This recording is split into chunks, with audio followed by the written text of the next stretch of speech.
Hey, what's up for everyone? It's your boy, Box Gaming YT, and I know Piggy Book 2 is coming out on October something, but I want you to get a little recap before it comes out. And this is the video for those who haven't played Piggy Book 2. So, we'll start off with the alleys, but if you want to get the storyline perfectly in order, you are going to start with heist. But for me, but since the ending for it is super long, it's like Piggy Book 2 Chapter 12's ending. Sorry about my throat. Anyways, let's move on with alleys, shall we?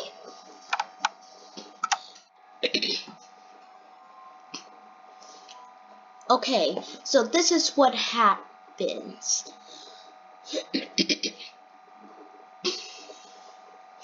All I could think about was the arrest before the whole infection happened. Doggy and I have located 2 of the 3 wanted criminals in Lucilla, which is we were coming to arrest Willow and Rash, but we needed to catch a 3rd criminal. But I feel like later in the story, we found Billy and arrested him.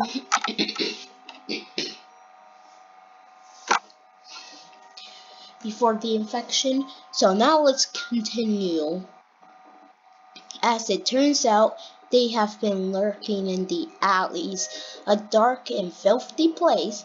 They stirred the lifestyle after all. After frantically searching for one criminal while being hunted by another, that was Rash, by the way. We finally reached her, Willow. She's been wanted for many years now. It seems that her criminal behavior was in her blood, as her parents enjoyed stealing apparently just as much as her. When we searched her room, Doggy made a few discoveries. He found a hatch with a small crawl space. This must have been where she and Purvis and any other criminals hide to avoid being found. What confuses me even more that there were 3 beds, but she was the only one living there. They haven't been touched in a long time, shown by the dust. Just as I finished the case, another one opened. Who did all of these beds belong to? We know one belonged to Willow, and Willow's hideout, 2 large beds and 1 smaller one. Chapter 2, The Store. Back in the present times, at the safe place, Mimi had found and fixed up an old radio, which has fantastic news. It was missing batteries, so Zizzy, Pony, and I all left to find some at the store. It was surprising to see that the store hasn't been looted completely when we arrived. I guess whoever tried didn't come out the same way then they went in. We managed to find the batteries and get out of there. Mimi was practically jumping with joy at the sign of us returning. A few moments later, after Mimi got it to work, we heard a strange voice to meet us at the old oak, just outside the city. Pony was very eager to go, as his previous experience with survivor groups have given him trust its use. Everyone else, myself included, wanted to check it out. Seeing any other survivors would comfort us by making us feel less lonely. Pony was right, and it was an ambush from a group he used to be in. The Silver Paw, led by Willow, she took Susie and left. We had to go after her. Chapter 3: The Refinery. Pony and I followed closely behind as they took Susie to their base. We found it strange that she took her instead of us. Willow knew both Pony and me, but not her. Maybe it was to get information out of her. However, there was no chance she'll get anything out of Susie.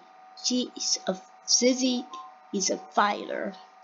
We eventually searched the scheduled oil refinery. Pony remarked that this element was not he was familiar with.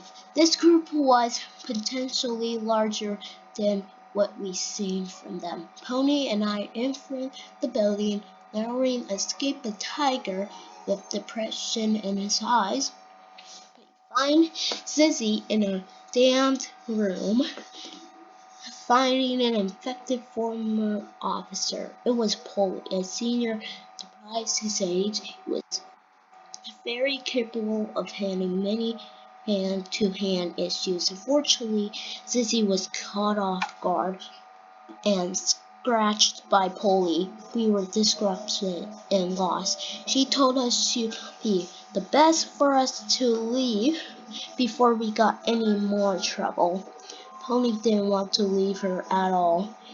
It was new to see Pony so emotional.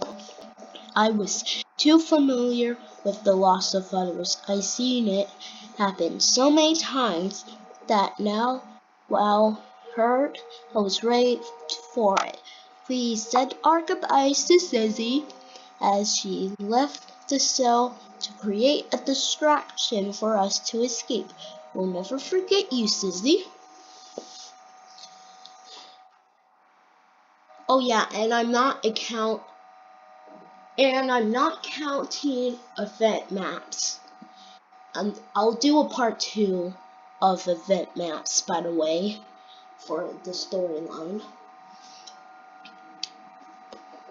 Georgie worrying woke me up in the sound of explosions. Something horrible was going on, so we evacuated the safe place as soon as we possibly could, all without seeing Susie. Pony searched all over, but we couldn't find them anywhere. He felt personally responsible for them without Susie around, so he was giving himself a hard time for losing them. As we escaped the building, we were greeted by no other than Willow and the Silver Paw. They had a rocket launcher too? If there was no better time to poop yourself, now it would be the time. Willow was furious. She told us because of our actions at the refinery, many people of her people have relocated somewhere. If you ask me, I believe she used Susie against us. Willow took her away because she knew we'll try to rescue her. Then, on her way back, she followed us, leading her to our home. It was all a stage to get rid of us. Her group took us away and locked us in the makeshift cell in a factory. I can't believe we played right into her filthy paws. Chapter 5: The Sewers. After spending most of the whole day in this rusty cell, we were found by C and Susie. They managed to sneak into the factory sewer system, then break our cell. We were relieved we know they were okay. They were trained how to handle themselves well, so it shouldn't have been that much of a shock. Still, seeing their faces gave us so much more relief. They needed one of us to help them get the cell door open so we could get everyone out to safety. The sewers were so dangerous for us to go in. The moment I entered the sewers, I felt a cold breeze. It wasn't an ordinary breeze. As this one period right through me, this is when the whispers started. I heard voices, but I couldn't make out what they were saying. Soon enough, I began to witness these orange eyes watching me. I felt like I was going insane, so I did my best work with the Zebra Sisters and get the key as soon as possible. We evacuated, we got out and secured the security key to open up the cells. When we left the sewers, the whispers stopped, but I felt uneasy and followed. Something didn't feel right. We were caught by Will, who shot at Pony. Giraffe hurriedly dived to take the bullet from him. Will had gone too far and needed to be stopped. She's done far too much to us. And my frustration got the best of me. I told the others to leave and get Giraffe to safety, as I stayed behind to finally put an end to Will. Pony joined my side. He was too tired of her and would not let her get away with anything else. Chapter 6: The Factory.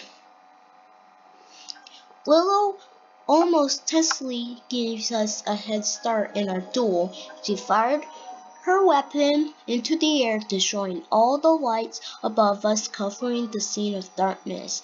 The whispers started to take over again. This time, he and not responsible were all I could make it out.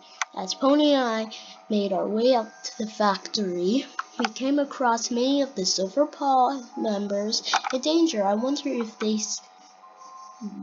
they got into situations. I felt a cold presence when I approached them. Regardless, we had to save them all while taking care of Willow. After knocking her out, Polly and I left the factory and to regroup with our friends. Willow got up and followed us, not ready to admit defeat. She aimed once again at us before noticing Zizzy's sisters.